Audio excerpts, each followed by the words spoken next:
Good morning दोस्तों, कैसे हैं आप लोग। और ये वीडियो होली से एक दिन पहले की है, 3 मार्च की। लेकिन तबीयत ठीक ना होने की वजह से मैं लेट आप तक पहुंचा पा रही हूं। और अब मौसम थोड़ा सा गर्म भी हो गया है, उतनी ठंड है नहीं, फिर भी तबीयत ठीक होने का नाम नहीं ले रही है। आवाज़ बिल्कुल भी अभी ठीक नहीं हो रही है पूरी तरह से।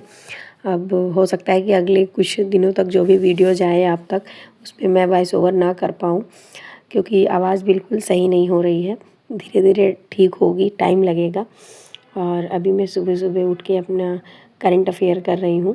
क्रॉनिकल की मैं जो बुक लेती हूँ उसे ही मैं बार बार पढ़ती रहती हूँ, ताकि अच्छे से करंट भी तैयार हो जाए हमारा। और इस मंथ की क्रॉनिकल भी आ गई होगी, अभी मैं मार्केट जा नहीं पाई क्योंकि इस मंथ का भी लेना है। अगर आप टाइमली ले लेते हैं तो फिर वो पढ़ी भी जाती हैं, अगर लेट हो जाएँ तो फिर सारी चीज़ें इकट्ठा होती जाती हैं। और मंथली लेने का यही फ़ायदा होता है कि आप साथ के साथ करंट भी कंप्लीट करते चलते हैं। बाकी ईयरली जो कंपाइलेशन आती हैं फिर उसे इकट्ठा पढ़ो और सारी चीज़ें एक साथ याद करना वो पॉसिबल नहीं हो पाता है। ऐसे रहता है तो आप बीच बीच में रिवीजन भी करते रहें तो धीरे धीरे आपका करंट तैयार होता रहता है और तैयार भी हो जाता है। और उससे अच्छे भी क्वेश्चन भी आते हैं काफ़ी प्रीलिम्स में, तो वो अच्छा रहता है आपके लिए। काफ़ी क्वेश्चन आप करंट के कर लेते हैं और ऐसे इजीली आप चीज़ों को याद भी कर पाते हैं। आप एक साथ चीज़ों को नहीं याद कर पाते हैं। करंट अगर आप एक साल का पूरा एक साथ पढ़ रहे हैं तो सारी चीज़ें याद कर पाना थोड़ा पॉसिबल नहीं होती हैं, और ऐसे आप स्मूथली तैयार कर लेते हैं। इसलिए मैं मंथली ही अच्छा समझती हूँ मैं, और मंथली ही लेके तैयार करती हूँ अपने करंट को। और प्री की तैयारी के लिए प्रैक्टिस की ज़रूरत होती है। उसमें सबसे ज़्यादा अहम रोल होता है हमारे जो टेस्ट सीरीज़ होते हैं। और मैंने आपको बताया भी था, मैंने ऑनलाइन भी ज्वाइन किया है और ऑफ़लाइन भी ले रखी है मैंने। तो प्रीलिम्स के लिए तो मेरे पास सफिशिएंट है मैटर, लेकिन अभी मेंस के लिए की नहीं ली है।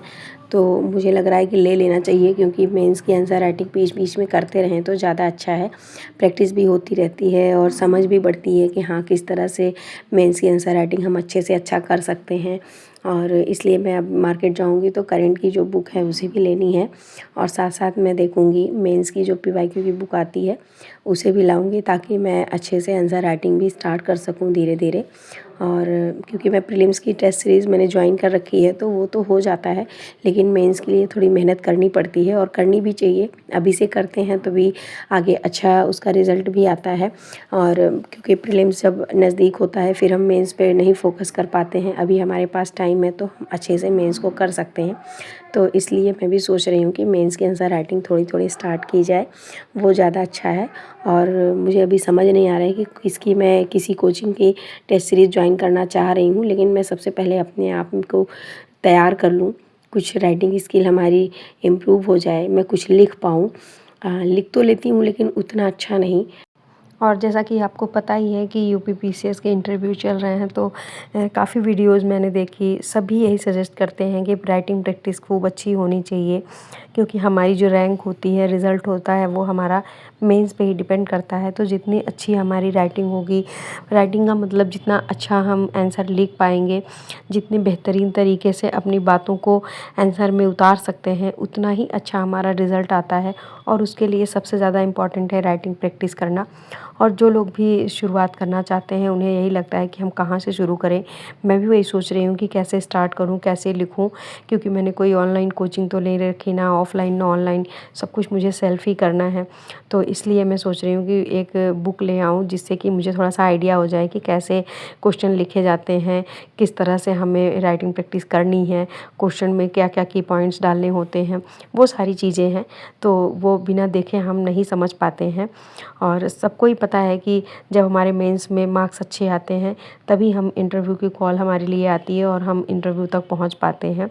तो जब हमारा मेंस इतना इम्पॉर्टेंट है तो उसके लिए तो हमें मेहनत करनी ही चाहिए। और बहुत से लोग ऐसे भी हैं, कुछ कैंडिडेट जो कि आयोग को ये भी कह रहे हैं कि हाँ, ये जो एग्ज़ाम की डेट है वो उसका टाइमिंग जो है और पहले की रखें। पोस्टपोन तो होता ही रहता है, अक्सर लोग पोस्टपोन करने के लिए कहते हैं, लेकिन इस समय जो चल रहा है कि वो सोच रहे हैं कि पहले ही हो जाए। तो बस देखिए क्या होता है आगे।